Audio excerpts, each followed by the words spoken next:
দেবদেবীর ভক্তরা আমার খুব নিন্দা করে, জানো? বলছে কি নিন্দা করে? বলছে কৃষ্ণ ঠাকুর বিষ্ণু ঠাকুর খুব কৃপণ।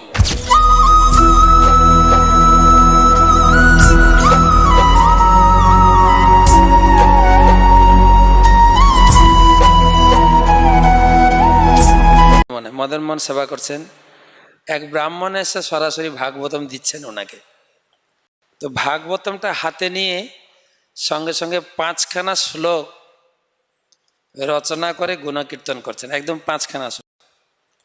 তার ভিতরে একটা শ্লোক হচ্ছে মদে এক বন্ধু মদ সঙ্গীন মদ গৌর মদ মহাধন। তো এই কথাটার ভিতরে অনেকগুলো গুরুত্বপূর্ণ কথা লুকিয়ে আছে। তো সনাতন গোস্বামী পদ বলছেন, আমার মনে হয় বলতে বলতে মুখস্থ হয়ে যাবে আপনাদের। মদ এক বন্ধু, মদে এক বন্ধু, আমার একমাত্র বন্ধু ভাগবতম। আমাদের তো অনেক বন্ধু ছিল, মনে হয় প্রাইমারি স্কুলে যখন পড়ছিলাম বন্ধু হয়েছিল, যখন হাই স্কুলে উঠি প্রাইমারি বন্ধুগুলো চলে গেল, আবার হাই স্কুল থেকে যখন কলেজে গেছে হাই স্কুলের বন্ধুরাও গায়েব হয়ে গেছে। তো অনেক বন্ধু আমাদের জুটেছে গেছে, কিন্তু ভাগবতম একমাত্র বন্ধু। সনাতন গোস্বামী বলছেন আমার জীবনে আর কেউ বন্ধু নেই। সনাতন গোস্বামী কে ছিলেন? প্রধানমন্ত্রী না অর্থমন্ত্রী? প্রধানমন্ত্রী, প্রধানমন্ত্রী, প্রধানমন্ত্রী ছিলেন সাকর মল্লিক। তো তিনি সেই অবস্থায় বলছেন মদ এক বন্ধু, আমার একমাত্র বন্ধু। তো সনাতন গোস্বামীর শিক্ষা থেকে আমরা উপলব্ধি করতে পারি, বা আমাদের মহাপ্রভুও বলেছেন আমি বিনা বন্ধু আর কে আছে তোমার। আমরা মনে করি আমরা গানগুলো গাই, কীর্তন করি, কিন্তু পদকর্তাগণ গানগুলোর তাল মান দিয়েছেন। ভাটিয়ারি সব তাল আছে না, দৈনবধিকা, হ্যাঁ, তারপরে সম্প্রার্থনাত্মিকা, এরকম ভাগ আছে গানের। যারা গান গায় তারা জানে। কিন্তু দৈনবধিকার কোথা থেকে আসে? কে কত মান তাল ঝুমুর তাল দিয়ে গাইতে পারবে? একজন গাইছিল বৈষ্ণব ঠাকুর, তো তাল মান দিয়ে আনন্দ করে গাওয়া হয়, কিন্তু আমরা গাই না পতিত পাবন হেতু তব অবতার। মহাপ্রভু এসেছেন পতিত পাবন, পতিত পতিতকে উদ্ধার করবেন, তাই জন্য তার নাম হচ্ছে পতিত পাবন। তারপরে লাইনে কি বলছেন? মসম পতিত পাব, কিন্তু গান গাওয়ার সময় মনে হয় কি মসম পতিত। এবার আবার বিদেশিরা যখন গায় তো আরো সুন্দর তাল। উপলব্ধি কতটুকু? বলছেন মোমবাতি নিয়ে যদি খুঁজে দেখেন এ দুনিয়াতে আমি ছাড়া পতিত কেউ নেই, যদি আমাকে উদ্ধার করেন তবে আপনার নাম হবে পতিত পাবন, নাহলে তো পতিত পাবন কি করে নাম হলো। কিন্তু যখন গান গাই খুব নেচে নেচেও গাই, তাই না? আর একটা গান আমি দেখি, যখন ভগবদ গীতাতে অর্জুন দীক্ষা গ্রহণ করেছিলেন, প্রথম অধ্যায়ে তিনি তার আত্মীয় স্বজন বন্ধু বান্ধবকে দেখে অত্যন্ত বিষণ্ণ হয়েছিলেন। বিষণ্ণ শুধু না, কান্নাও করেছেন যুদ্ধক্ষেত্রে অর্জুন। প্রপাত লিখেছেন অর্জুন অঝরঝরে কাঁদছে, এবং শেষমেশ তিনি বললেন যে আমি আর রাস্তা দেখছি না, আমাকে দীক্ষা দাও। কার্পণ্য দোষ পহত স্বভাব, আত্মীয় স্বজনের দ্বারা পরিবেষ্টিত যে চেতনা সেটাকে বলে কৃপণ চেতনা, কার্পণ্য চেতনা। তো আমি এখন কৃপণতার দ্বারা আমি অভিভূত হয়েছি, তুমি আমাকে দীক্ষা দাও। তো দীক্ষা গ্রহণ করলেন। গুরুদেবই হচ্ছে জীবনের একমাত্র আনন্দের উৎস। যৎশোকম উষ্ণসতম, অর্জুন বলছেন যেভাবে আমি কষ্ট পাচ্ছি, আমার ইন্দ্রিয়গুলো যেভাবে আমাকে জ্বালিয়ে দিচ্ছে, তা থেকে পরিত্রাণ করার আমি উপায় পাচ্ছি না, তাই আমাকে দীক্ষা দিয়ে আমাকে শীতল করো। অর্থাৎ আচার্যগণ এটাকে বর্ণনা করে বলছেন, আমাদের এই জগৎটা যেন দাবানলের মতো, চারিদিকে আগুন লেগে গেছে, আমি এখান থেকে বেরোতে পারছি না, আমাকে বেরোনোর জন্য গুরুদেবের কাছে প্রার্থনা করছি। তাই তো, সংসার দাবা ননলীড় লোকে, সংসার দাবানল চারিদিকে জ্বলে উঠেছে, আমি এখান থেকে পরিত্রাণ পাচ্ছি না। ত্রাণায় কারণ ঘনঘন, আমাকে এই সংসার দাবানল থেকে ত্রাণ করুন। এটা হচ্ছে শ্লোকের ভাবার্থ। কিন্তু গান গাওয়ার সময় কি নাচো, নেচে নেচে গাও, তো আর সংসার দাবানলে আছে নাকি? আমরা তো বেশ আনন্দেই আছি। গান আছে একরকম, গাইছি আর এক রকম, তাই তো নাকি? কখনো মনে হয় কি আমি সংসার দাবানলে আছি, আমি জ্বলে পুড়ে মরে যাচ্ছি, হে গুরুদেব আমাকে বাঁচান? না তো, খুব ভালোই নেচে নেচে গাই। কিন্তু গানের ভাবার্থ কতজন উপলব্ধি করে? তো সেই জন্য মৌসম পতিত প্রভু না পাইবা, আমার মতো পতিত। তবে পতিত ভাবটা আমরা অনেক সময় দেখাই, কিন্তু আমাদের ভিতরে পতিত ভাবও আসে কখন? যখন সেবার ফাঁকিবাজ। প্রভু আজকে পূজারি নেই, একটু পূজা করে দেবেন? আপনি তো ব্রাহ্মণ দীক্ষা নিয়েছেন, প্রভু আমারে কইলেন আমি অদম, আমার বালুকনের জব হয় না, তখন দারুণ দৈন্যতা প্রকাশ পায়, কিন্তু তাই না? যদি প্রসাদেবের গেটের কাছে বলা হয় তুমি না অধম, সবার শেষে আসো খাও, আমার অধম কইলেন, জানেন আমি কতদিন ধরে ইস্কনে আছি। তো এইগুলো আচার আচরণে বোঝা যায়। তো সেই জন্য বলছেন যে আমি বিনা বন্ধু আর কে আছে তোমার? প্রকৃত বন্ধু হচ্ছেন মহাপ্রভু, আর প্রকৃত বন্ধু সনাতন গোস্বামী বলছেন ভাগবতম, মত এক বন্ধু। আচ্ছা, দ্বিতীয় পদ হচ্ছে মত সঙ্গীন, আমার একমাত্র সঙ্গী হচ্ছে ভাগবতম। তা আমরা তো ব্রহ্মচারী, আমাদের কেউ সঙ্গী নাই নিশ্চয়ই, কেউ সঙ্গী নেই নিশ্চয়ই। হ্যাঁ, না না না, সঙ্গী নেই, না না কেউ সঙ্গী নেই। হয়তো বাড়িতে সঙ্গী টঙ্গী ছিল, কিন্তু বাদ। এখন এখন একমাত্র সঙ্গী হচ্ছে ভাগবত। সনাতন গোস্বামী তাই বলছেন, তার আর কোনো সঙ্গী নেই। বাস্তব জগতে দেখা যায় জীবনে অনেক সঙ্গী আসে, সঙ্গী আবার মিলিয়ে যায়, অনেক সঙ্গী আসে, কিন্তু আলটিমেট বিচারে সঙ্গী তো থাকে না। কিছুক্ষণের জন্য সঙ্গী থাকে, দুজন পরস্পর পরস্পরকে বিয়ে করে ক্ষণিকের জন্য, কিন্তু জীবনের অন্তিম সময়ে যাকে সঙ্গী বলে লোকে মনে করে, সে সঙ্গী তো থাকে না। তো প্রত্যেকের জীবনে দেখা গেছে, এমনকি আমাদের প্রতিষ্ঠাতা আচার্য শিল প্রভুপাদের জীবনেও সাথ দেয়নি তার সঙ্গী, দেয়নি না? প্রভুপাদ জিজ্ঞাসা করলেন টি অর মি, কি উত্তর এসেছিল? টি নট মি উত্তর এসেছিল না? তো সেজন্য সঙ্গী যুবক বয়সে, যৌবন বয়সে অনেক জুটবে, কিন্তু একমাত্র সঙ্গী হচ্ছে ভাগবতম, যেটা পরীক্ষিত মহারাজের জীবনে দেখা গেছে। জীবনে একমাত্র সঙ্গী। আমাদের একজন জীবিষী আছেন ভক্তি চৈতন্য মহারাজ। ভক্তি চৈতন্য মহারাজ পাঠে বলেন, ব্রহ্মচারীদের একমাত্র উচিত হচ্ছে ভাগবতমকে বিয়ে করা। ব্রহ্মচারী বিয়ে করবে কাকে? ভাগবতম। ভাগবতম হচ্ছে তার জীবনের একমাত্র সঙ্গী। আর তিনটা গ্রন্থ আছে, ভাগবতমকে এত গুরুত্ব দেওয়া হয়েছে কেন?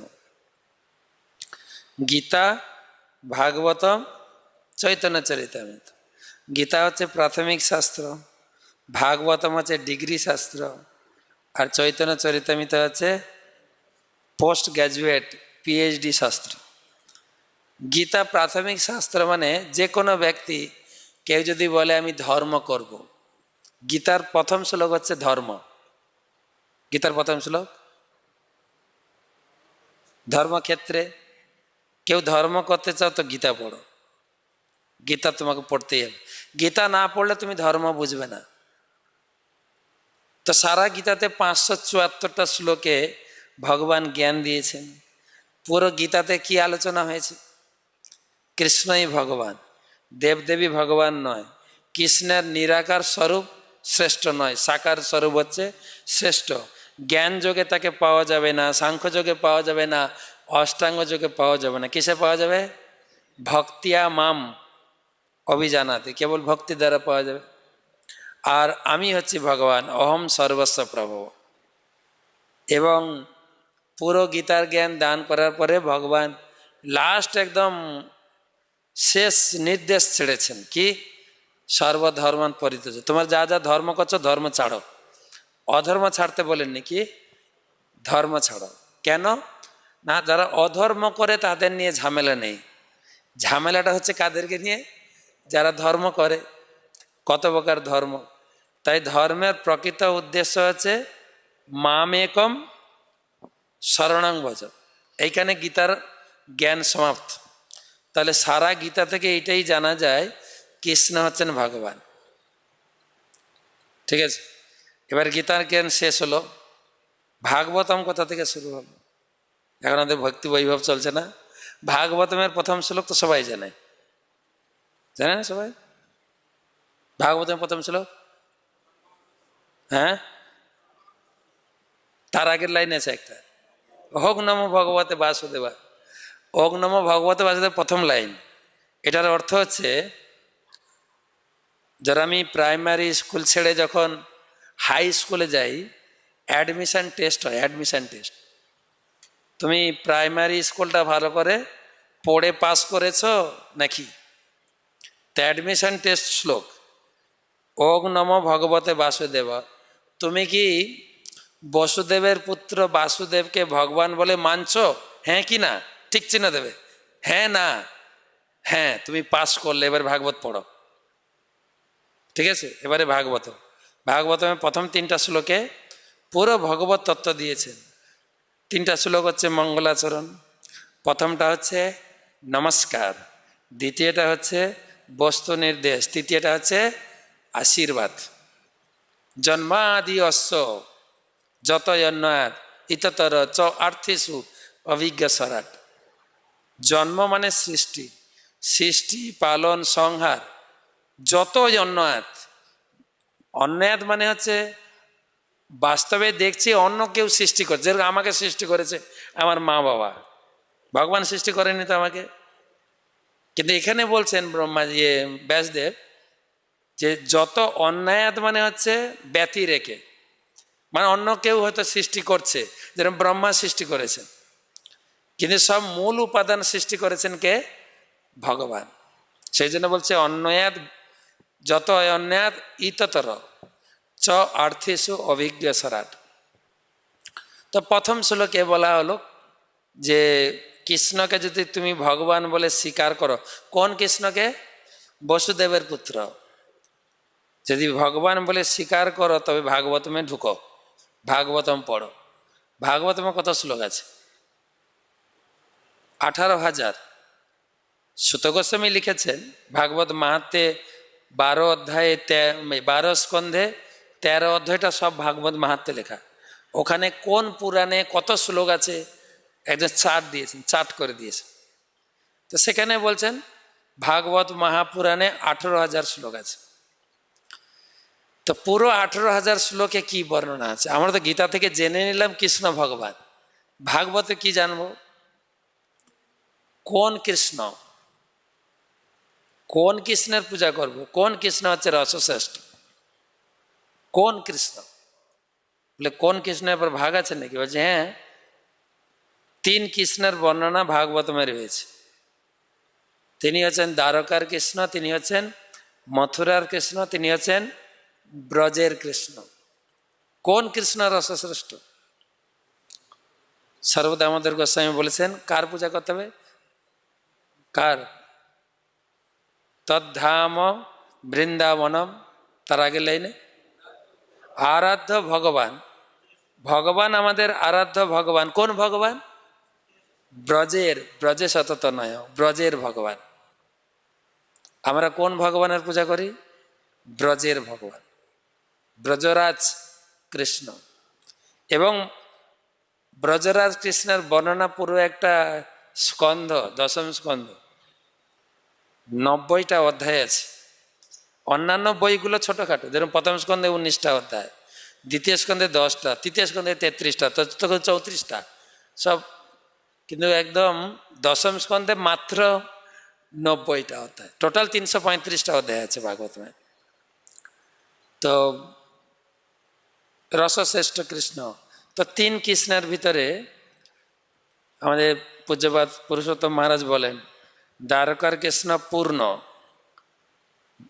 মথুরার কৃষ্ণ পূর্ণতর, বৃন্দাবনের কৃষ্ণ পূর্ণতম। আমরা বৃন্দাবন কৃষ্ণের পূজা করি, আর ওই বৃন্দাবন কৃষ্ণই শচী দুলাল হয়ে এসছেন, তাই তো। ব্রজেন্দ্র নন্দন যেই শচীসুত হইল সে, ব্রজেন্দ্র নন্দন ভগবান যিনি, যেই আর সেই কৃষ্ণের অবতার নন মহাপ্রভু, যেই কৃষ্ণ সেই সেই এখানে এসছে, সেই। তো ব্রজের কৃষ্ণ হচ্ছে শ্রেষ্ঠ, রসশ্রেষ্ঠ। তো ভাগবতম শেষ হয়েছে কোথায়? শেষ শ্লোক, আখরি শ্লোক বলে, আখরি শ্লোক ভাগবতমে লাস্ট শ্লোক। নাম সংকীর্তনম যস্য সর্ব পাপ প্রণাশনম প্রণাম দুঃখ শমনম তম নমামি হরিম পরম। নাম সংকীর্তনম যস্য সর্ব পাপ প্রণাশনম। ভাগবতম শুরু করেছেন সুত গোস্বামী। সুত গোস্বামী লাস্ট শ্লোক বলছেন, হে সৌনকাদি ঋষিগণ, এই যে 18,000 শ্লোক আপনাদের শোনালাম, এর মূল কি জানেন? হরিনাম সংকীর্তন। এর মূল হচ্ছে নাম সংকীর্তনম যস্য সর্ব পাপ প্রণাশনম, বাস। হরিনাম সংকীর্তন হচ্ছে শ্রেষ্ঠ। তো হরিনাম সংকীর্তন শ্রেষ্ঠ, শেষ হলো ভাগবতমের শ্লোকে। চৈতন্য চরিতামৃত শুরু কোথায়? চৈতন্য চরিতামৃত কমপক্ষে যারা গোডাউনে বই বিক্রি করে তারা কমপক্ষে বলুক না, কমপক্ষে, তাই নাকি? আমাদের বাংলায় একটা কথা আছে, চাটু কভু নাহি জানে পিষ্টকের স্বাদ, পড়েছেন? চাটু পিঠে উল্টায়, হ্যাঁ, কিন্তু পিঠের স্বাদ জানে না। তা আমরা সব বইগুলো উল্টাচ্ছি, নিয়ে যান, খুব ভালো বই, কিন্তু এটা পড়লে আপনার উপকার হবে, দারুণ টেস্টি। তুমি টেস্ট করেছো? আমি তো সময় পাই না। তো আমি কোথা থেকে সময় পাবো? আপনি পাবেন। তো চৈতন্য চরিতামৃতের প্রথম শ্লোক কবিরাজ গোস্বামী শুরু করছেন মঙ্গলাচরণ, বন্দে গুরু নিশ ভক্তানিশম ঈশম অবতারকান তৎপ্রকাশং তৎশক্তি কৃষ্ণ চৈতন্য সঙ্গকম। কবিরাজ গোস্বামী লিখলেন, শেষ হয়েছে কোথায় ভাগবতম? হরিনাম। শুরু হচ্ছে হরিনাম। সেই হরিনাম যার কাছে আমি পেয়েছি, আমার গুরুদেব, আমার দীক্ষাগুরু, আমার শিক্ষাগুরু পঞ্চতত্ত্বকে প্রথম প্রণাম জানিয়ে আমি বই লিখছি। তা তিনটা গ্রন্থের সুষ্ঠু কানেকশন রয়েছে, কানেকশন চৈতন্য চৈতন্য। তো গীতায় শিখলাম কৃষ্ণ ভগবান, ভাগবতমে কি শিখলাম?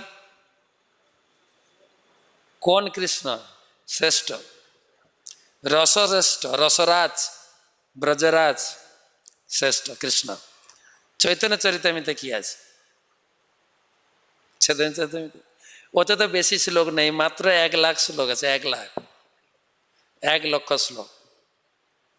কিন্তু এটা একটা ভালো কথা কি, ওটা বাংলায় লেখা আছে, বাংলায় আছে, মাঝে মাঝে উড়িয়া কথাও আছে, দু একটা উড়িয়া ভাষাও ঢুকেছে, দেখলাম চৈতন্য চরিতামৃত। চৈতন্য চরিতামৃতে বর্ণনা হচ্ছে ওই যে আরাধ্য ভগবান ব্রজে শত তনয়, তারপরে তদ্ধাম বৃন্দাবনম, তারপরে কাচিত উপাসনা ব্রজবধূ বর্গেণ যা কল্পিতা। তো সেই ব্রজরাজ রসরাজ কৃষ্ণকে পূজা করার পন্থাটা কি, কি ভাব দিয়ে তাকে পূজা করব? পঞ্চভাবের আলোচনা চৈতন্য চরিতামৃত। পাঁচটা ভাব, শান্ত, দাস্য, সখ্য, বাৎসল্য, মধুর। এর ভিতরে মধুর ভাবকে শ্রেষ্ঠ করা হয়েছে। মধুর ভাবের ভিতরে আবার যেটাকে বলেছে বিরহ ভাব, যেটাকে বলে বিপ্রলম্ব ভাব, সেটাকেই শ্রেষ্ঠ করা হয়েছে। এই হচ্ছে পুরো প্যাকেজ পড়লে তবে মোটামুটি ভক্তি তত্ত্বটাকে ধরা যাবে। ওইটাকে চৈতন্য চৈতন্যতে বলা হয়েছে রসতত্ত্ব, ভাব তত্ত্ব, ভক্তি তত্ত্ব সার। কৃষ্ণ তত্ত্ব আছে, ভাব তত্ত্ব আছে, রসতত্ত্ব আছে, ভক্তি তত্ত্ব আছে চৈতন্য চৈতন্য। সব রসে ভরা, রসরাজ কৃষ্ণ। আর কাচিত উপাসনা বদবজ বর্গ, তো পাঁচটা ভাব থাকলেও ব্রজগোপীরা যে ভাবে সেবা করেছেন ওইটাই হচ্ছে শ্রেষ্ঠ ভাব। সেই হচ্ছে চৈতন্য চরিতামৃত শ্রেষ্ঠ ভাব। আর এই তিনটা গ্রন্থের আলাদা আলাদা স্তরও দিয়েছেন। যে গীতায় বলছেন, গীতাকে বলা হয়েছে নৌকা, ভাগবতমকে বলা হয়েছে সেতু, চৈতন্য চরিতামৃত হ্যাঁ।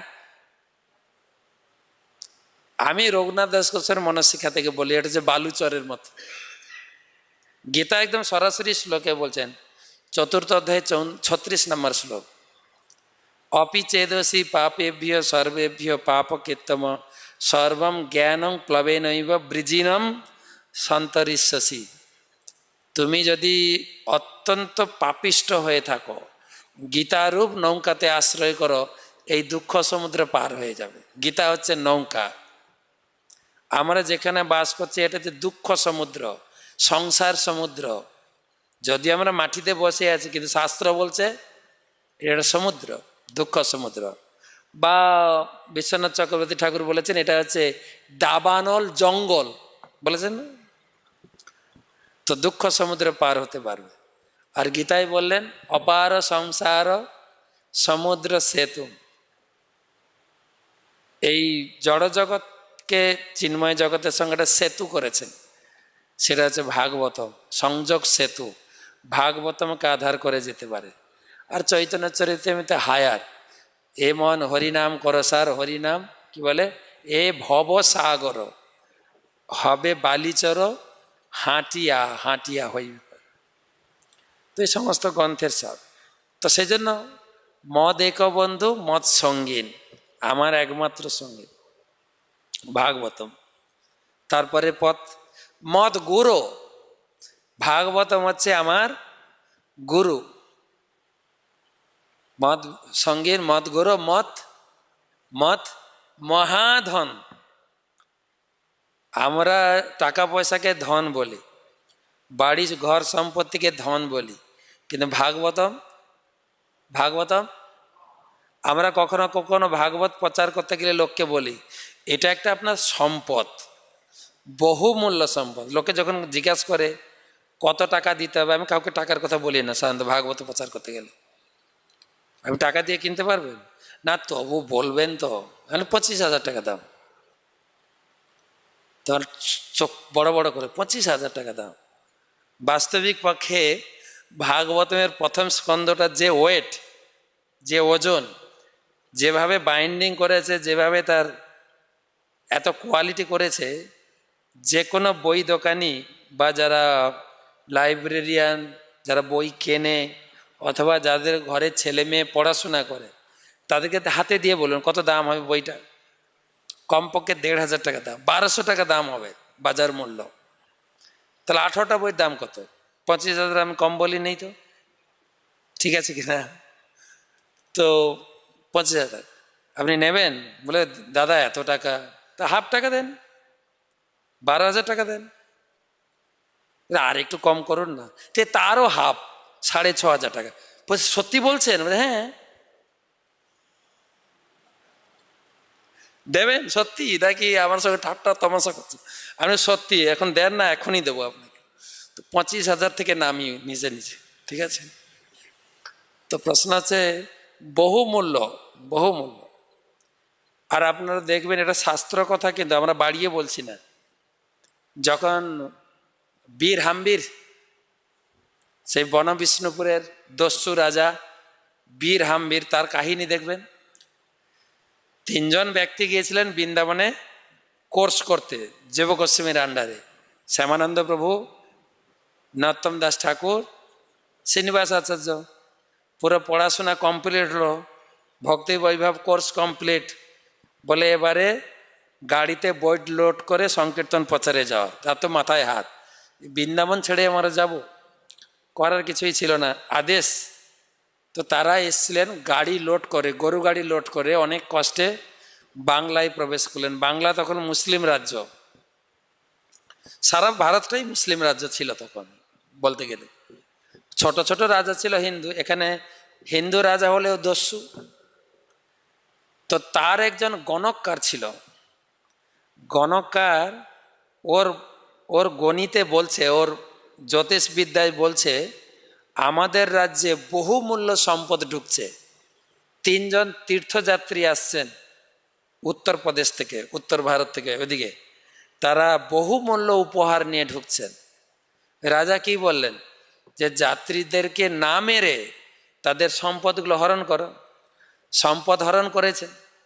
রাত্রে সমস্ত বই, সমস্ত পেটি, যত সিন্ধুকের ভিতরে মোড়া ছিল বইগুলো, সব বাক্সগুলো চুরি করেছেন। তারা তিনজন রাত্রে ঘুমাচ্ছিলেন, সকালে যখন দেখে যে বই টই নেই, সব চুরি হয়ে গেছে, তাদের তো মাথায় হাত।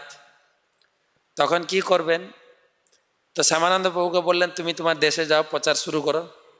নরোত্তম দাস ঠাকুরও চললেন বাংলাদেশে, সেই পদ্মা নদীর তীরে। শ্রীনিবাস আচার্য প্রভু থাকলেন। শ্রীনিবাস, তিন প্রভু তো তিন প্রভুর আবেশ অবতার ছিলেন। শ্রীনিবাস ছিলেন মহাপ্রভুর আবেশ অবতার।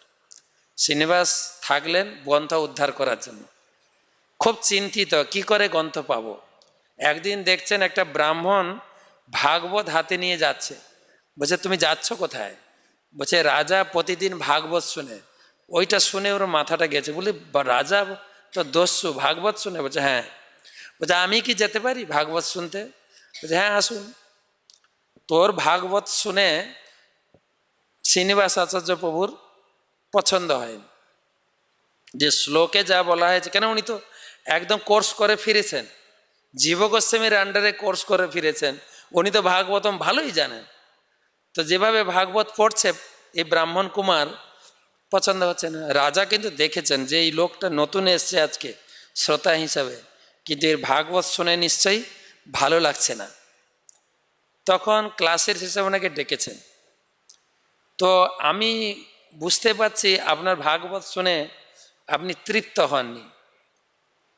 বলছে হ্যাঁ, আপনার এই পাঠক ভাগবতমের আসল অর্থ, আসল যে স্বাদ, যে রস, সেটা ও জানে না কিভাবে ভাগবত পাঠ করতে হয়।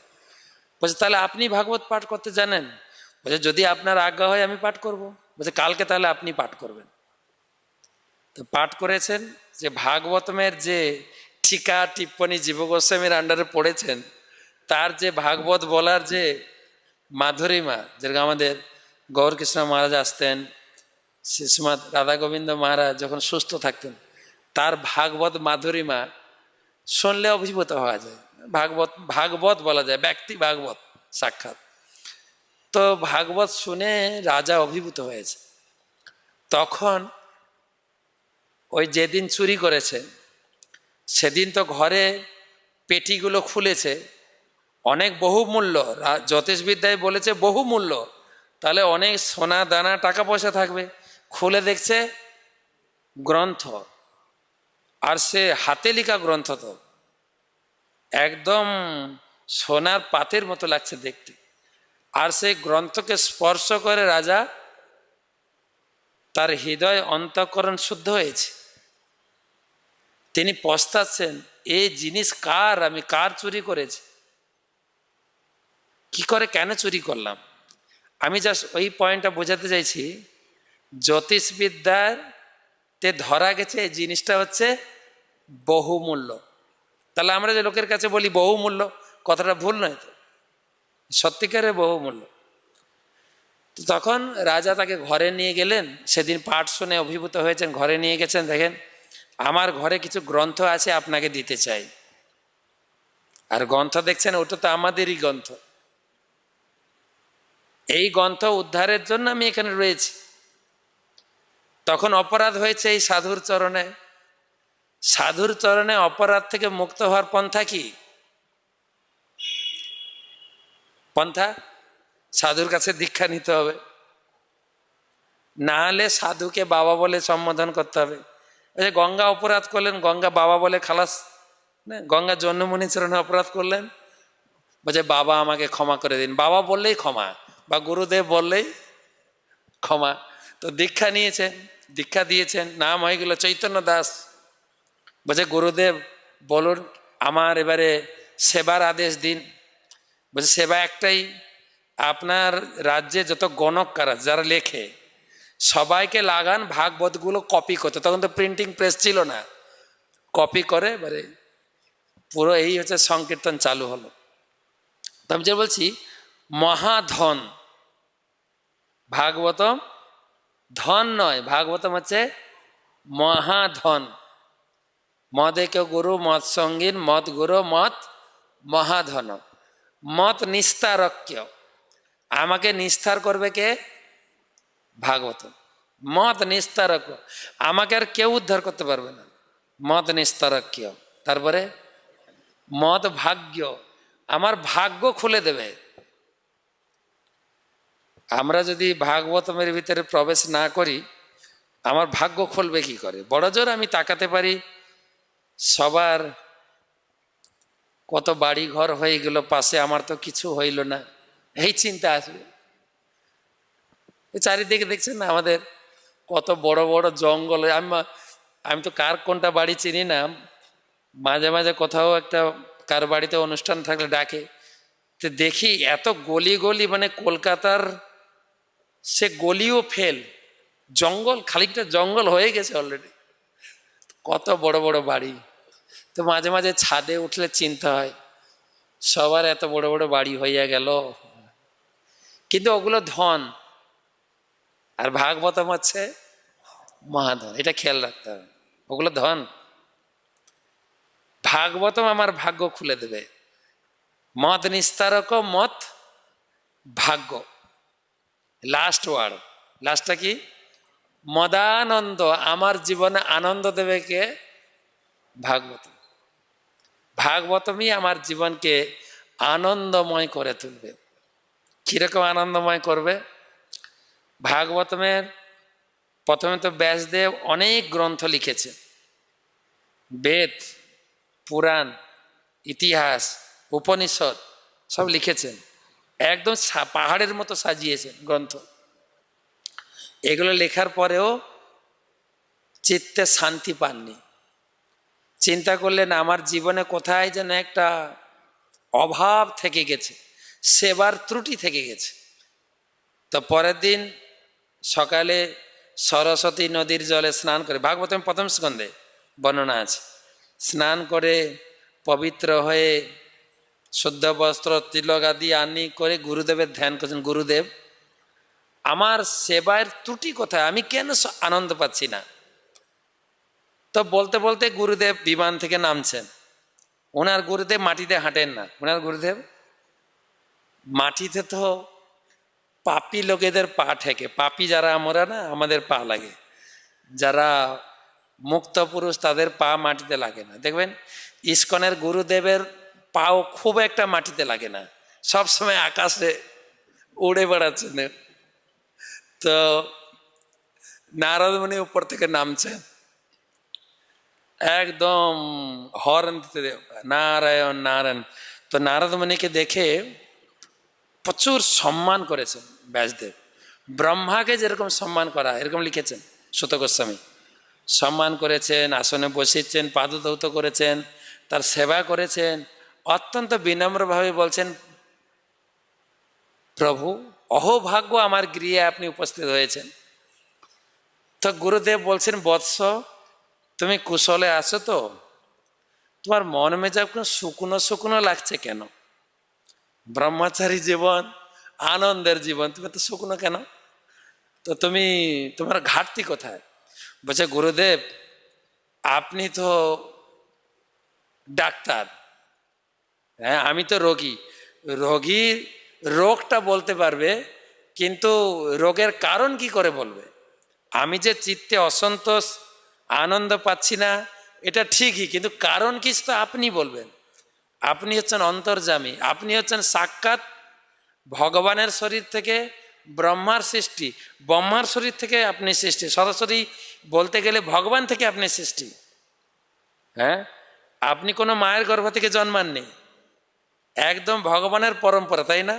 ভগবান থেকে সরাসরি জন্ম ব্রহ্মার, ব্রহ্মা থেকে সরাসরি জন্ম নারদ। তা আপনি সাক্ষাৎ বায়ুর মতো সাক্ষী অন্তর্যামী, তা আপনি বলুন। তখন সরাসরি বলেছেন যে যা করার কথা তা তুমি করনি, তুমি ভাগবতম লেখো। যে সব কিছু লিখেছে না, এগুলো কাক জাতীয় লোকেরা পড়বে। তৎ বায়সম তীর্থ মুসনন্তি মানসা ন যত্র হংসা নিরমন্তু উশিক্ষয়া। যে হংস জাতীয় লোকেরা, যারা পরমহংস, তারা তোমার এই বইটা ছোঁবেও না। ডাইরেক্ট বলছেন, তুমি প্যাকিং করে সরস্বতী নদীর জলে চুবাও। এইগুলো থাকলে জগতে বিভ্রান্ত সৃষ্টি করবে। আর বিভ্রান্ত সৃষ্টি হচ্ছে কিনা, হ্যাঁ ওখানে পড়লে বোঝা যায় এই জগতে যে এত ধর্মকর্ম হয়েছে না, এর মূল কারণ হচ্ছে ব্যাসদেব। বিভ্রান্তিটা উনিই চালু করেছে, অন্যান্য আশ্রমের কোনো দোষ নেই কিন্তু। আর নারদ মুনি যত পরনাস্তি গালাগালি করেছেন, যুগপ শীতম ধর্ম অনুশাসত, নিন্দনীয় কাজ করেছে জগতে। তুমি উপকারের নামে জগতে একটা অপকার করেছে বলেছে। এমন বকাবকি করেছেন লেখক, আমাদের শিষ্য ব্যাসদেব একদম চুপ হয়ে গেছে। বলছে নতুন করে লেখো ভাগবত। বলছে আমাকে আবার লিখতে? বলছে হ্যাঁ লিখতে হবে না, মানে অবশ্যই লিখতে হবে। বলছে আমার বয়স হয়ে গেছে, হাত পা কাঁপছে। তবে তুমি ডিকটেটিং করো, তুমি বলো, আমি লেখার জন্য আরেকটা লোক পাঠাবো। তো গণেশকে পাঠিয়েছেন লিখতে। গণেশ লিখেছেন, ব্যাসদেব বলেছেন। তো ব্যাসদেব প্রথম শ্লোক বলেছেন, জন্মা দশ যত অন্যাত ইতর অর্থে অভিজ্ঞ সরাট। দ্বিতীয় শ্লোক বলেছেন, ধর্ম পজ্জিত কৈতবত্র পরম নির্মত শরণং সদং বেদং বাস্তব বস্তু শিবদম তাপত্র। দ্বিতীয় শ্লোক বলেছেন। এবারে তৃতীয় শ্লোক, নিগম কল্পতরু গলিতং ফলম সুখ মুখদামৃতম দ্রব সংযুতম। কি আর বলবো, সারা বেদ বৃক্ষের একদম পরিপক্ক ফল। নিগম কল্পতরু গলিতং ফলম, গলিতং মানে গাছ থেকে পচে গলে পড়ে যায়নি, কিন্তু যেন গাছ পাকা আম হাতাহাতি করে নামানো হয়েছে। যেরকম আম পাড়ছে দেখুন না, ওই যে ঝুলিতে করে পাড়ছে, আম যেন ফেটে না যায়। একদম গুরু পরম্পরা মাধ্যমে, মুখ পরম্পরা বলে, মুখ পরম্পরা, গুরুদেবের মুখ থেকে শিষ্য, শিষ্যের মুখ থেকে পশিষ্য, এই পরম্পরা করে হাতে নামানো হয়েছে। এই জন্য প্রত্যেকের মুখে একটু একটু দ্রব লেগেছে, দ্রব। সুখ মুখদাত মুখদাম মৃত দ্রব, দ্রব দ্রব সংযুতম। সুখদেব গোস্বামী তাতে মুখ দিয়েছে। পিবত ভাগবতম, পিবত বলা হচ্ছে ফল, আবার বলা হচ্ছে পিবত। এই কথাগুলো খানিকটা দ্বিধাদ্বন্দ্বের মধ্যে। ফল লোকে খায় না পান করে, তাহলে ভাগবতম তো ফল, তাহলে পিবত কেন বলছেন? পিবত মানে কি খাওয়া? পিবত, পিবত ভাগবত বলতে পারতেন যে খাও ভাগবতম, খাও ডেলি, না বলছে পিবত ভাগবতম। পিবত পান করা আর খাওয়ার মধ্যে দুটো তফাৎ। কোনো ফল খেতে গেলে কিছু অংশ ফেলতে হয়, কিছু অংশ খেতে হয়। কোন ফলের ছিবড়া ফেলবেন, সার খাবেন, শ্বাসটা খাবেন, আটি ফেলবেন। কোনো ফলের শ্বাস ফেলবেন, আটি খাবেন। আচ্ছা, তো এরকম কাজু বাদামের কি ফেলবেন, কি খাবেন? বীজ ফেলে দেবেন, শ্বাস খাবেন নাকি? না না, শ্বাস ফেলবেন, বীজটা খাবেন। বীজ হচ্ছে মূল। আমের বীজ ফেলতে হবে, শ্বাস আটি ফেলতে হবে। তো ফলের কিছু ফেলতে হবে, কিছু খেতে হবে। কিন্তু পানীয় বস্তুতে পানীয় সব খাবেন, সব পান করবেন।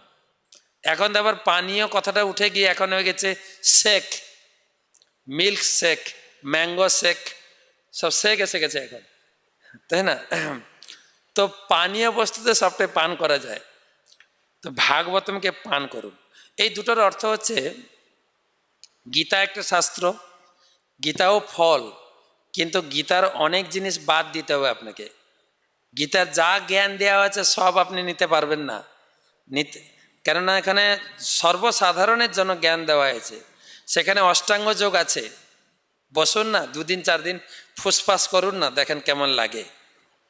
তো অষ্টাঙ্গ যোগ আমরা নিতে পারবো না, জ্ঞান যোগ নিতে পারবো না, তারপর হঠ যোগ আছে, পতঞ্জলি যোগ আছে, এগুলো কোনোটাই আমরা নিতে পারবো না। সেই জন্য ভগবান ছেঁকে টেঁকে বললেন ভক্তি যোগটা গ্রহণ করো। কিন্তু ভাগবতম এমন একটা জিনিস, পুরো ভাগবতটা ভক্তি যোগে ভরা। যেরকম গীতায় আমরা কখনো কখনো মেন শ্লোকগুলো মুখস্থ করব বলে না, কিন্তু ভাগবত গীতাতেও প্রতিটা শ্লোকই মেন। যখন দেখবেন চৈতন্য ভাগবতমে যখন অদ্বৈত আচার্যবাবু গীতা পড়তেন, মহাপ্রভু তখন আসেননি, গীতা পড়তেন অদ্বৈত আচার্যবাবু।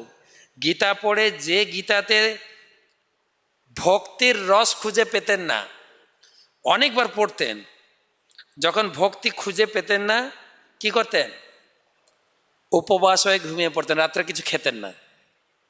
আমি কি দুর্ভাগা, এত মূর্খ যে এই শ্লোকের ভেতরে ভক্তিটা আমি খুঁজে পেলাম না। মহাপ্রভু রাত্রে এসে জাগাতেন, অদ্বৈত আচার্য উঠো, এই শ্লোকের ভক্তি তত্ত্ব হচ্ছে এইটা, খাও। প্রতিদিন মহাপ্রভু তাকে জাগাতেন। মহাপ্রভু বলছেন যখন সাতপরিয়া ভাবে যখন কীর্তন করছিলেন, অদ্বৈত আচার্যকে বলে, অদ্বৈত আচার্য তোমার মনে আছে প্রতিদিন রাত্রে তোমাকে জাগাতাম? বলছে তাই নাকি? হ্যাঁ, এখন মনে পড়ছে। তো প্রতিটা শ্লোকে ভক্তি আছে, আর ভাগবতমে ভক্তিতে ভরা। সেই জন্য বলা হয়েছে পিবত ভাগবতম, তারপরে রসমালাই, রসমালাই। ভাগবতম হচ্ছে রসমালাই, রসমালয়। আমি উদাহরণ দিই যে আমাদের ইস্কনের ভক্তরা মিষ্টি খায়, বাইরের লোকের মিষ্টি খায়, ভাতের সঙ্গে মিষ্টি খায় না বাইরের লোক। এই সকালে 10টা-11টার সময় একবার খেলো, বা বিকালে বা সন্ধ্যায় জল খাবার হিসাবে মিষ্টি খায়। আর আমাদের ইস্কনে যারা ব্রহ্মচারী আশ্রমে, তার অবস্থা খারাপ, 3বার খাবার, তার ভিতরে ফিস্ট। যেদিন ফিস্ট হবে সব একসঙ্গে, পাস্তা, চাউমিন, তরকারি বলে চিলি পনির, মঞ্চুরি, হৃদয় চুরি, সব একসঙ্গে, সব একসঙ্গে। তারপরে লাস্টে দই, তার আগে এসে পায়েস, তারপরে দই, আবার কখন কোনো পিঠেও থাকে, কেকও থাকে, তারপরে আসবে রসগোল্লা। এবারে বেচারা একদম এই পর্যন্ত হয়ে গেছে, ছাড়াও যাচ্ছে না, রসগোল্লা খাবে। যে পরিবেশন করছে প্রভু একদম চিপে, প্রভু একদম চিপে, মানে রস ছেড়ে দিয়ে গোল্লা খায়। ইস্কনের ভক্তরা কি খায়? রসগোল্লা খায় না কিন্তু, হ্যাঁ ঠিক কিনা বলছি কিনা? যা পরিবেশনে যে যতটুকু চিপলো, এবারে এ নিজে চিপবে, ঠিক আছে? চিপে চিপে যদি না বেরোয় জলে ধুয়ে খাবে, ঠিক আছে? আমি অনেকে দেখেছি, তো রস ছেড়ে দিয়ে গোল্লা খায়। কিন্তু যদি আপনাকে রসমালাই দেওয়া হয়, কি ছাড়বেন কি খাবেন বলুন? এবারে বলুন তো, রসমালাই দিলে কি ছাড়বেন কি খাবেন? কি ছাড়বেন? একদম চেটে, হ্যাঁ চেটে খাবেন। তো ভাগবতম হচ্ছে রসমালাই, আছে তো, শব্দটা আছে তো, পিবত ভাগবতম রসমালয়। বলছে কখন খাবো? শুধু ফিস্টে খাবো না, কখন খাবো? অহরহ মুহুরহ ভুবি ভাবুকা।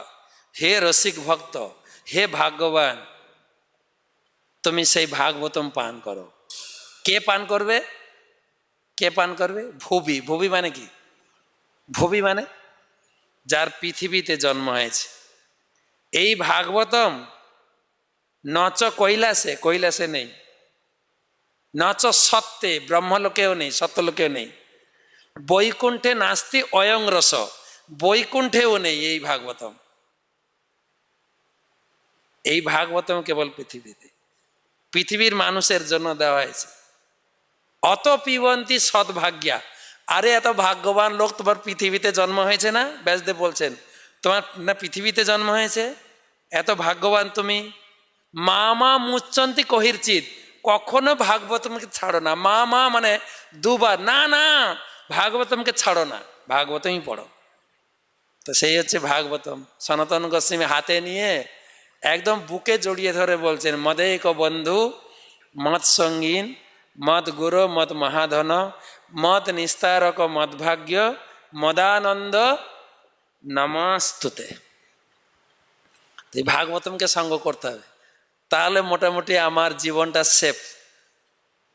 ভাগবতম মহাধন, ভাগবতম আমাদের জীবনের ভাগ্য খুলে দেবে, ভাগবতম আমার জীবনে আনন্দ প্রদান করবে। আর আনন্দের জন্য দ্বিতীয় সঙ্গী আর লাগবে না, মনে হয় দ্বিতীয় সঙ্গী লাগবে না। তো পুরো হাব আনন্দ হবে যদি ভাগবতম নিয়মিত পড়েন, আর হাব আনন্দ হবে ভাগবতম যদি প্রচার করেন। এটাও একটা কন্ডিশন, কিন্তু হাব আনন্দ পড়লে আর হাব আনন্দ প্রচার করলে 50-50। এটা আমাদের জন্মাসবাবু বলছিলেন একবার, ভক্তি শাস্ত্রী ভক্তিবাইবা উদ্বোধনে বলছিলেন যে তোমরা এসছো বাংলাদেশ থেকে বা বিভিন্ন জায়গা থেকে ভক্তরা এসেছিলো, এমআইতে কোর্স করছিল। তো বলছে তোমরা এসছো বিভিন্ন জায়গা থেকে গীতা ভাগবতম পড়তে, এটা হচ্ছে নিমাই পণ্ডিতের জায়গা। নিমাই পণ্ডিত তোমাদের বিশেষ করে আশীর্বাদ করবেন, শাস্ত্রগ্রন্থ পড়লে উনি খুব খুশি হন। কিন্তু সেই সঙ্গে একটা কথা আছে, কিন্তু পড়ে যদি প্রচার না করো, নিমাই পণ্ডিত তোমার মৃত্যুর সময় সব জ্ঞান হরণ করে নেবে। তো পড়বো আর প্রচার করবো। তো মহাপ্রভু তাই বলেছেন না, জীবন সার্থক করো, করো পরোপকার। তো সেই জন্য আমাদের এই সুযোগ রয়েছে, আমাদের অহভাগ্য সেই ভাগবতম আমাদের নিজেদের ভাষায়। আমি বাংলা ভাষা পড়তে চাই, উড়িয়া ভাষা পড়তে চাই, হিন্দি ভাষা পড়তে চাই, এমন নয় যে সবাইকে একটা ভাষা শিখতে হবে, তা না। প্রত্যেকের নিজের নিজের ভাষায়, যে ভাষা আপনি বড় হয়েছেন, যেটা আপনার মাতৃভাষা, সেই ভাষায় বই পেয়েছি। আমি তো অনেক জায়গায় বলেছি, তথাপি মাতৃভাষা হলেও গৌড়ীয় মঠের ভাগবতম পড়বেন। গৌড়ীয় মঠের গ্রন্থ হচ্ছে সাধু ভাষায় লেখা, আর ইস্কনের গ্রন্থ হচ্ছে চলিত ভাষায়। আমাদের বাংলা ভাষায় দুটো ভাষা আছে, বঙ্কিমচন্দ্রের ভাষা হচ্ছে সাধু ভাষা, শরৎচন্দ্রের ভাষা হচ্ছে চলিত ভাষা। তো গৌড়ীয় মঠের ভাষা হচ্ছে একদম সাধু ভাষা, অর্থাৎ সাধুদের এইটা ভাষা, মর্যাদা। গৌড়ীয় মঠের লোকেরা আমাদের নিন্দা করে যে এই স্বামী মহারাজ এই শাস্ত্রগ্রন্থের ভাষাকে একদম কি বলে সম্মান দেননি, এটা চলিত করে দিয়ে গেছে, এটা কিন্তু সাধুদের ভাষা না। এটা সত্য কথা, কিন্তু সাধুদের ভাষা হওয়া উচিত ওইটা, কিন্তু আমরা তো সেই স্তরের সাধু না। আমাদের কথা চিন্তা করে এই ভাগবতম ভগবান ব্রহ্মাকে দিয়েছিলেন 4টা শ্লোকে, অরিজিনাল 4টা শ্লোক এখনো রয়েছে ভাগবতমের 2য় স্কন্ধে। তো সেই ভাগবতমকে যখন ব্রহ্মাজি নারদকে ব্যাখ্যা করলেন, একটু বেশি করে বিস্তার করতে বলতে হয়েছে, বিস্তার করে বলতে হয়েছে 10টা শ্লোকে। আবার নারদ যখন তার শিষ্যকে বোঝাতে গেলেন, আরও বিস্তার করতে হলো 100টা শ্লোকে। আবার ব্যাসদেবের সেই ভাগবতম ব্যাসদেব যখন লিখলেন, উনি আবার ওটাকে বিস্তার করে এই কলিযুগের মানুষের কথা চিন্তা করে 18,000 শ্লোক লিখলেন। বলে এই কলিযুগের মানুষ ডাল ব্রেন, 18,000 শ্লোক। আর আমাদের প্রতিষ্ঠাতা আচার্য বুঝতে পেরেছিলেন আমাদের ভাব, যে আমরা আরও ডালি, একদম আমাদের মাথায় কিছু। তাই 18,000 শ্লোককে 18,000 কোটি শব্দে ব্যাখ্যা করলেন। বুঝে পড়ো তুমি, আপনারা আমার সঙ্গে চ্যালেঞ্জ করবেন না, কিন্তু 18,000 কোটি শব্দে কি আছে কি? আপনি গুনবেন, আমি কেন গুনতে দেব? তো 18,000 কোটি শব্দে ব্যাখ্যা করেছে আমাদের কথা ভেবে। আমি বলি, আমাদের পরম শ্রদ্ধেয় শ্রীমৎ ভক্তিচারু স্বামী গুরু মহারাজ, ওনার যে ভাষা, আমরা বাঙালি ভক্ত চিরকৃতজ্ঞ ওনার কাছে। এত সহজ সরল মধুর ভাষা। ওনার ভাষাকে ইস্কনে বলে রয়্যাল ভাষা। ইংরেজি বলুক আর উনি বাংলা বলুক, ভাষা ছিল ওনার রয়্যাল, রাজকীয় ভাষা, সম্মানীয় ভাষা। সেই ভাষায় এই ভাগবতম রয়েছে, কিন্তু অত্যন্ত মধুর। পড়তে গেলেও মধুরতা পাবেন। যে অক্ষর জ্ঞান জান, যে আমি একটু অক্ষর চিনে পড়তে পারে, সেও রস পাবেন। ভাগবতমটা এমনভাবে তৈরি করা আছে, তো আমাদের ভাগ্য। তারপরে আমাদের গুরুদেব প্রতি ক্লাসে উদ্বুদ্ধ করছেন, ভাগবতম পড়ো। বলছে আমি ভাগবতম কোর্স করছি, বলছেন না, আমি ভাগবতমের প্রথম স্কন্ধের উপরে পরীক্ষা দিয়েছি, আমাকে এমআই বলেছে এ গ্রেড পেয়েছি আমি।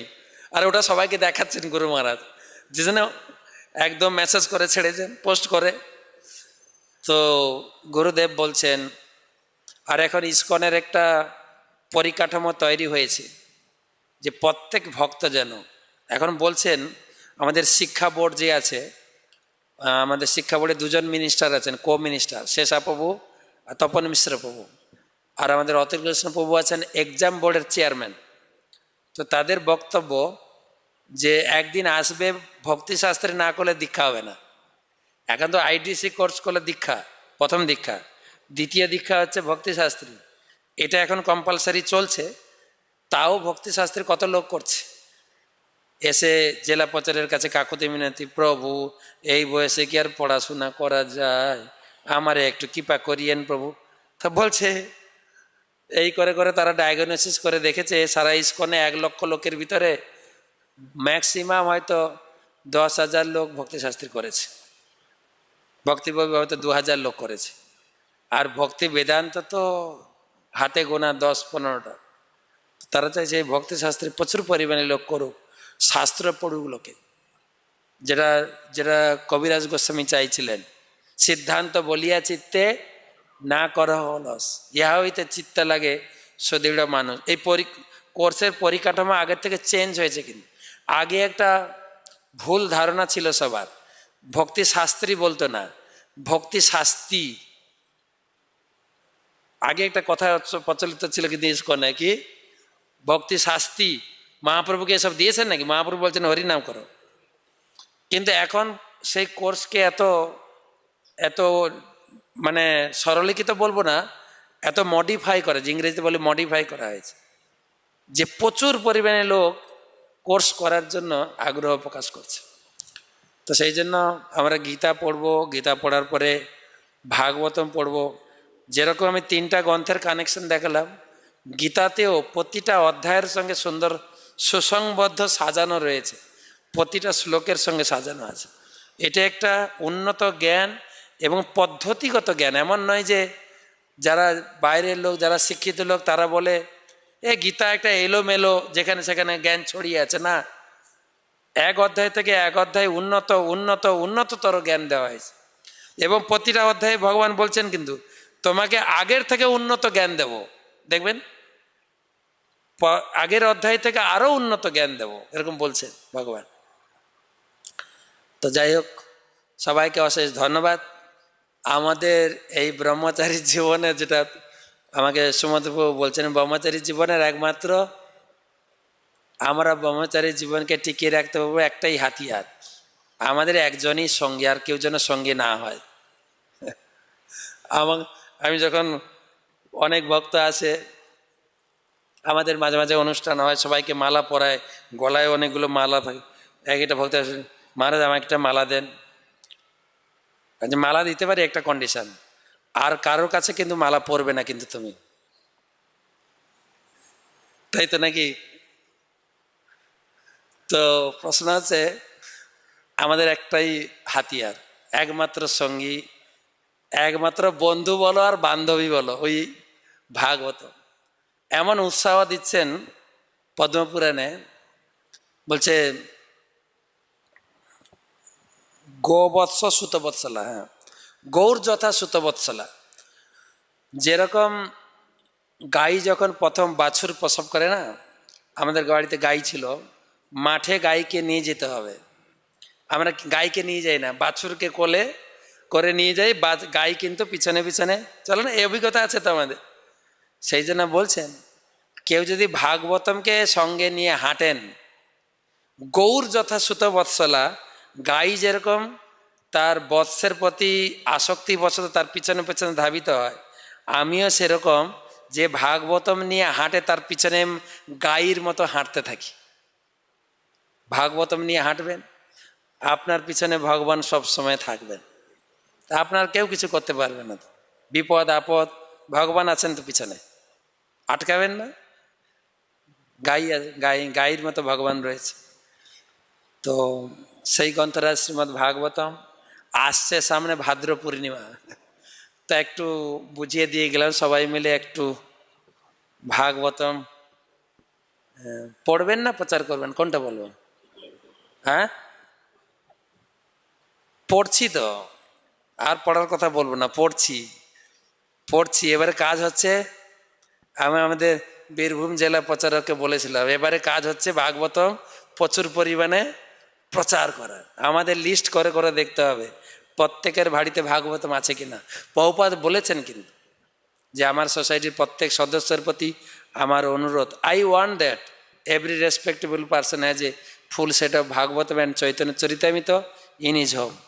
আমার সোসাইটির প্রত্যেক সদস্যের প্রতি আমার এটা অনুরোধ, আমি চাইছি যে প্রত্যেক বাড়িতে যেন ভাগবতমকে প্রতিষ্ঠা করা হয়। ভাগবতম কারো বাড়িতে বলেন আমি বিগ্রহ প্রতিষ্ঠা করো, ভাগবতম প্রতিষ্ঠা করো।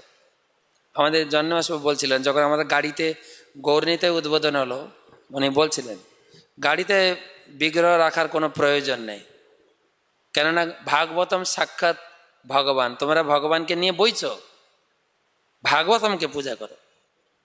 তো সেই জন্য প্রত্যেক বাড়িতে গুরুমা গত বছর বলছিলেন আমাদের চৈতন্য ভাগবতম থেকে নিয়ে, যে ভাগবত থাকয়ে যার ঘরে কোনো অমঙ্গল নাহি তথাকারে, যেখানে ভাগবতম থাকবে সেখানে সমস্ত অমঙ্গল দূরীভূত হয়ে যাবে। তো বিভিন্ন শাস্ত্রীয় সিদ্ধান্ত দিয়ে বোঝানো যায়। তো আমাদের ইআইডিসি থেকে, ইআইডিসি যে ফোরাম আছে, পদ্মনাথবাবু আছেন জানবেন, আমাদের দিয়েছেন মায়াপুরকে 5000 ভাগবতম প্রচার করতে হবে, তাই না? লাস্ট মিটিংয়ে আরও ছিলেন তো, অনেকে ছিলেন না, বিশ্বজিৎবাবু ছিলেন কি যাই না, পদ্মনাথবাবু ছিলেন। 5000 ভাগবতম, আর সে 5000 ভাগবতম করবে দুটো ডিপার্টমেন্ট, সংকীর্তন আর নামহট্ট। ঠিক আছে, বড় দায়িত্ব আছে। সারা বিশ্বে এই ভাদ্র পূর্ণিমার ভিতরে 25,000 ভাগবতম প্রচার করবে টার্গেট নিয়েছে, তার ভিতরে মেন টার্গেট দিয়েছে মায়াপুরকে 5000। তো সবাই 5000 হবে না? জেলা প্রচারক অনেক আছে না, হবে কি না? একটু জোরে হরিবল, বাহ। গ্রন্থরাজ শ্রীমদ্ ভাগবতম কি, সমবেত ভক্তবৃন্দ কি, গৌর প্রেমানন্দে।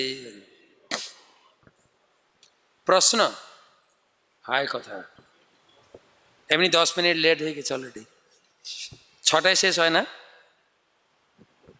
ওকে, একটা প্রশ্ন বলেন। অপূর্ব সুন্দর উপলব্ধি, ভালো লাগলো। ভাগবতম, গীতা, চৈতন্য চরিতামৃত জানিয়েছেন। তো ভাগবতমে কুন্তি দেবীর প্রার্থনা, ভীষ্ম থেকে শুরু করে পিতৃ মহারাজ বহু প্রার্থনা। তো এই প্রার্থনার সম্বন্ধে আপনাকে সেই সব প্রার্থনা, এখন আমরা বললাম রুদ্রগীত, কেউ যদি রুদ্রগীত পাঠ করে তো সে অবশ্যই ভগবানকে লাভ করবে। এই প্রার্থনার বিষয় কি, আর কতগুলো প্রার্থনা আছে? কতগুলো আছে আমি জানি না, কিন্তু মূল কথা হচ্ছে ভাগবতমের বৈশিষ্ট্য হচ্ছে গীতা হচ্ছে সূত্র বলে না, আমরা সে 7-এ পড়ছিলাম বীজগণিত, A+B কি বলে সূত্র, A+B whole square, A² + B² + 2AB + 2AB, ঠিক বলছি কিনা অনেকদিন আগে পড়েছি। তো সূত্রের প্রয়োগ হচ্ছে ভাগবতম। গীতাতে যা যা নির্দেশ দিয়েছেন ভগবান, যেরকম একটা নির্দেশ মাত্রা স্পর্শাস্তু কন্তে, ওখানে কি বলা হয়েছে? আমাদের সহিষ্ণু হওয়া উচিত, সহ্য করা উচিত, তাই না? সহ্য করতে বলা হয়েছে। তো কুন্তী দেবী তিনি সহ্য করতে বলেননি, তিনি সহ্য করেছেন, দেখিয়েছে। তিনি সহ্য করেছেন, করেছেন না? উনি সহ্য করেছেন, কিন্তু স্তুতি করছেন অন্যভাবে। আমাদের যা যা বিপদ এসেছে, তুমি আমাদের সমস্ত বিপদ থেকে মুক্ত করেছো, উল্টো উল্টো বর্ণনা করছেন। কিন্তু দেখেন, উনি বলেননি, ভীষ্মদেব তুলেছিলেন একটু, তোমরা অচ্যুত ভগবানের আশ্রয়ে আছো, তোমরা ধর্মরাজ, তোমরা ব্রাহ্মণ গাভীর সেবা করছো, তা সত্ত্বেও তোমাদের এত কষ্ট, এটা ভীষ্মদেব বলেছেন। কিন্তু কুন্তী বলেছেন কি, যে বিপদ গণাত, সম্ভবত 24 নম্বর শ্লোকে, আমাদেরকে কি কি বিপদ থেকে তুমি রক্ষা করছো, বিপদের লিস্ট দিয়েছেন, তাই না?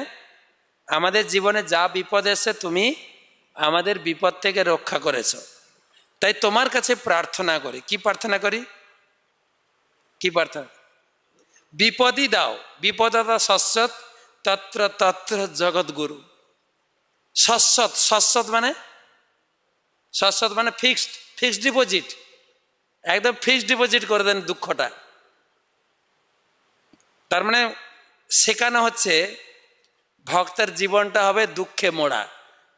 জাগতিক লোক মনে করবে জীবনটা হচ্ছে দুঃখে মোড়া। আপনি দেখুন না, যত ভক্ত, আপনি 16 মালা জপ করা শুরু করেছেন গ্রামে, আপনাকে টিটকির করবে, বড় সাধু হয়ে গেছে। এবারে 1 লক্ষ জপ করবেন, ইস্কনের লোকেরাই আপনাকে দুর্নাম করে। কোথায় 1 লক্ষ জপ করা শিখেছ? বেশি বেশি হয়ে গেছে নাকি? কদিন টিকো দেখবো, ব্যাস। এরপরে যদি 3 লক্ষ মালা জপ করেন, বেতের পিটুনি খেয়েছেন কিনা? আছে, প্রমাণ আছে কিনা বলুন? আরো উন্নত হবেন, যত উন্নত হবেন তত বাহ্যিক দিক থেকে আপনি দেখুন না, আমরা লোককে বলি ও হরিনাম করুন, ধর্ম করুন, জীবনটা আনন্দময় হবে। উপলব্ধি কি বলছে? উপলব্ধি বলুন না।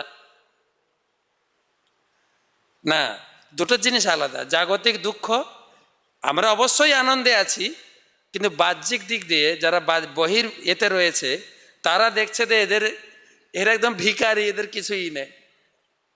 যদি দেখো বৈষ্ণবের ব্যবহার দুঃখ, তবুও জানিও সে পরাবানন্দ সুখ, পরানন্দ সুখ। অবশ্যই সুখ আছে, কিন্তু এই সুখটা তো বোঝানো যায় না। জাগতিক দিক থেকে লোকে কি বোঝে? দেখো, এ না ইস্কন প্রতিষ্ঠা করেছে, ওর বাড়িতে কিভাবে ধাক্কা খেয়েছে লোকটা, হ্যাঁ, নিজের বউটাকে ভক্ত করতে পারেনি, ঘর থেকে তাড়িয়ে দিয়েছে, ঠিক কিনা? প্রভুপাদের জীবনী দেখুন, ভগবান রামচন্দ্রের পরিবার দেখুন, মহাপ্রভুর পরিবারটা দেখুন না, এসব দেখে দেখে কি অনুভব হবে বলেন? দুঃখ, দুঃখ জাগতিক দিবে যতটা আঘাত পাবে।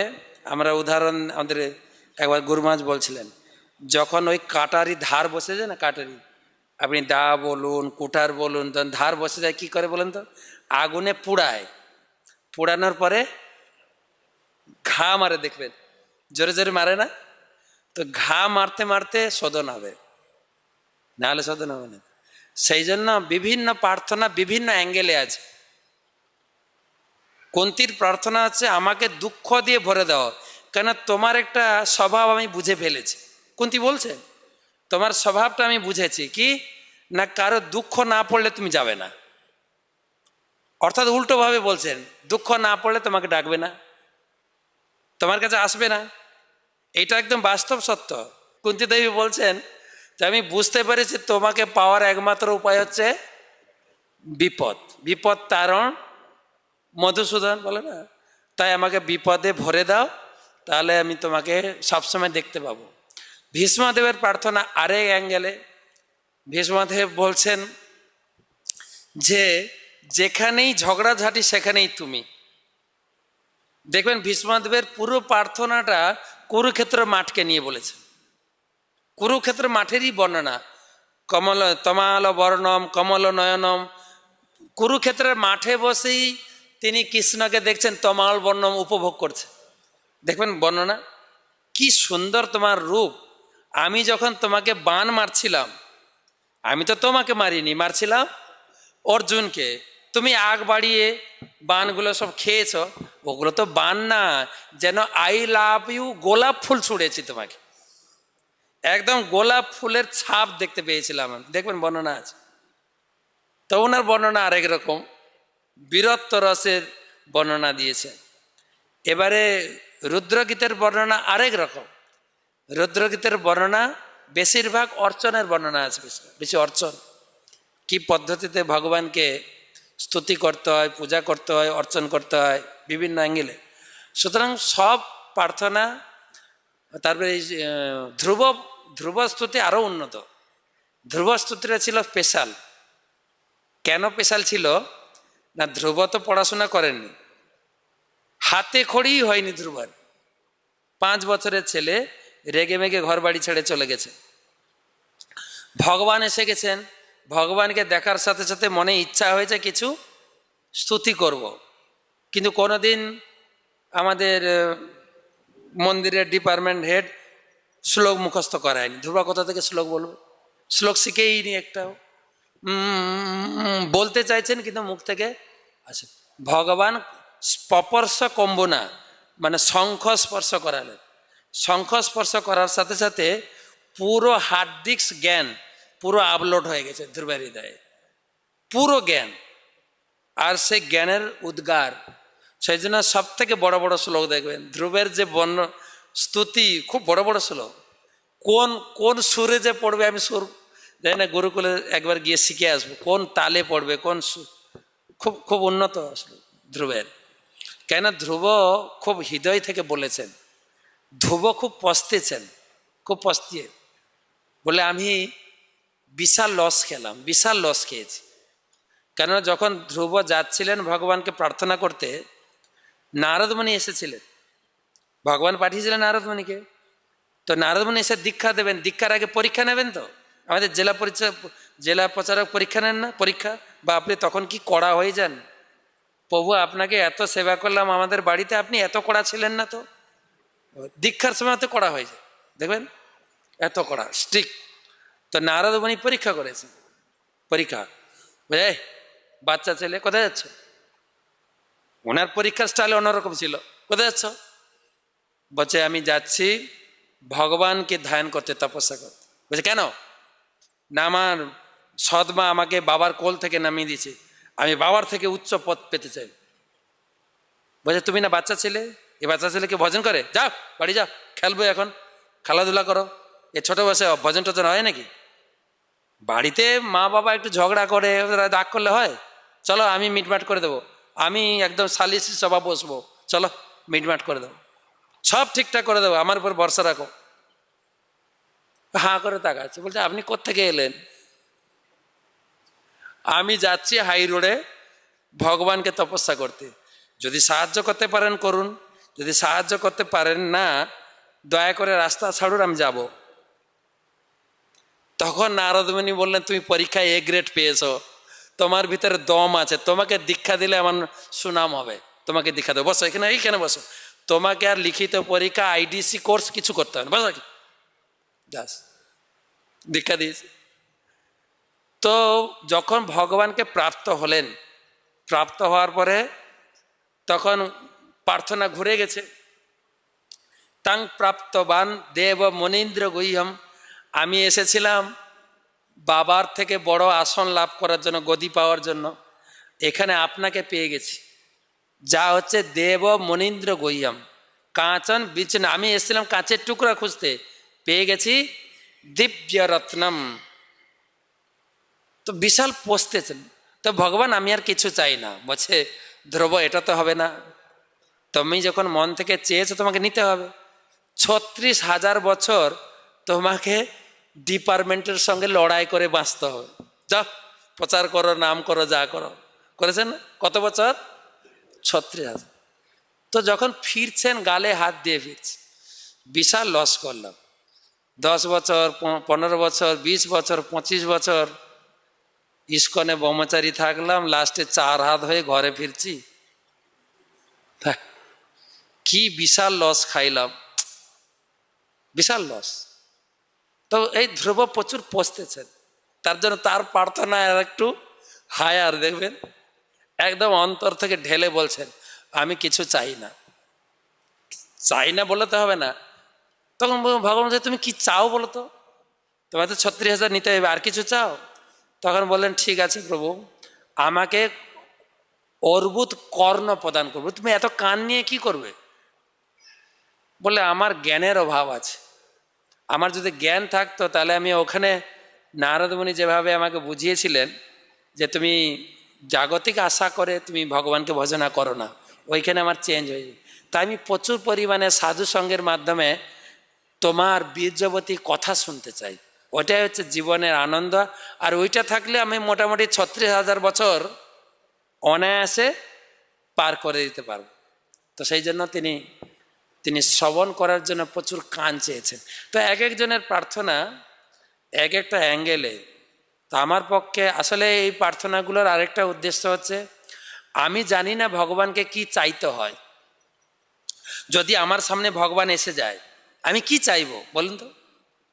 আমার বড় জোর এই যা আমি দেখেছি দুনিয়াতে, গৌরনগরে হয়তো 6 তলা বাড়ি আছে, আমি বলবো যে সবার থেকে আমার একটা বড় বাড়ি করে দাও, এটা চাইবো। অথবা আমি চাইবো ইস্কনের যদি গুরু হইতে পারতাম আর জিবিসি হইতে পারতাম, মোটামুটি ঝামেলা থাকতে পারত, এটা চাইবো। কেন আমার আইডিয়া অতটুকু, এর বেশি আইডিয়া নেই। সেই জন্য বিভিন্ন ভক্তের আইডিয়া, কুন্তি কি চেয়েছেন, ভীষ্ম কি চেয়েছেন, তাদের আইডিয়া কদ্দূর পর্যন্ত টার্গেট করেছেন। তো সেই টার্গেটগুলো জানলে আমি ভগবানকে প্রার্থনা করতে পারবো, ভগবানকে চাইতে পারবো। আমাদের যেরকম প্রহ্লাদকে বলেছেন নরসিংহদেব তুমি কিছু চাও, প্রহ্লাদ সরাসরি একদম তর্ক করেছেন নরসিংহদেবের সঙ্গে ডেটে, আমি কি ব্যবসাদার নাকি, আপনাকে কি পেয়েছেন আপনি? বলছে মানে তুমি ভজনা করেছো আমি সন্তুষ্ট হয়েছি, তোমার কিছু বর দিতে, তারপরে আমি কি ব্যবসাদার যে কিছু দিয়েছি কিছু নেব? ভগবান হা করে তাকাস, আচ্ছা বলছে কিছু তো চাও, কিছু চাও। বলছে ঠিক আছে আমাকে এমন একটা বর দে। হ্যাঁ হ্যাঁ চাও চাও চাও। আরে আমাকে বলি তো আগে। বলে আমাকে এই বরটা দিন। বলছে বলো কি বর? তুমি যা চাইবে আমি দেবো, তুমি যা চাইবে। আরে চাইছি দাঁড়ান, আমাকে এমন একটা বর দিন আমার ভিতরে যেন কামনা বাসনা না আসে। এটা বর হলো? এমন বর দিন আমার ভিতরে কামনা বাসনা শব্দ ডিলিট হয়ে যায়। এক এক রকম প্রার্থনা।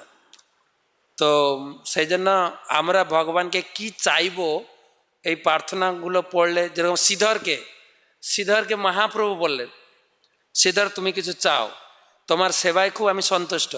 সেই ছোটবেলায় আমি যেতাম তোমার দোকানে থোড় মোচা খোলা বলা আছে, খোলা যেন খোলা মানে পাতা বা খোলা নিয়ে টানাটানি করতাম। তো তুমি দিতে না, তুমি চিনতে পারছো আমি সেই? বলছে হ্যাঁ চিনতে পেরেছি। তো তুমি কিছু বর চাও? বলছে না। কিছু চাও? বলছে না, আর চিটিং করতে পারবেন না আমাকে। বলছে আমি বর দিতে চাইছি তুমি বলছো চিটিং করছি আমি, মানে? বলছে মানে হচ্ছে এই যে আপনি ভগবান, তখন যদি জানতাম তখন কি আর দর কষাকষি করতাম, পুরো ফিরিয়ে দিতাম। তখন আমাকে এই ভাবটা দেখাননি, এই রূপে আমাকে দর্শন দেননি, চিটিং করেছেন কি না? কিন্তু এখন তো ধরে ফেলেছি, এখন আর আপনার কাছে কিছু চাইবো না। বলছে শ্রীধর কিছু চাও, পুশিং করছে দেখেন, কিছু চাও। দেবদেবীর ভক্তরা আমার খুব নিন্দা করে জানো। বলছে কি নিন্দা করে? বলছে কৃষ্ণ ঠাকুর বিষ্ণু ঠাকুর খুব কৃপণ, তাদের ভক্তদের কিছুই দেয় না।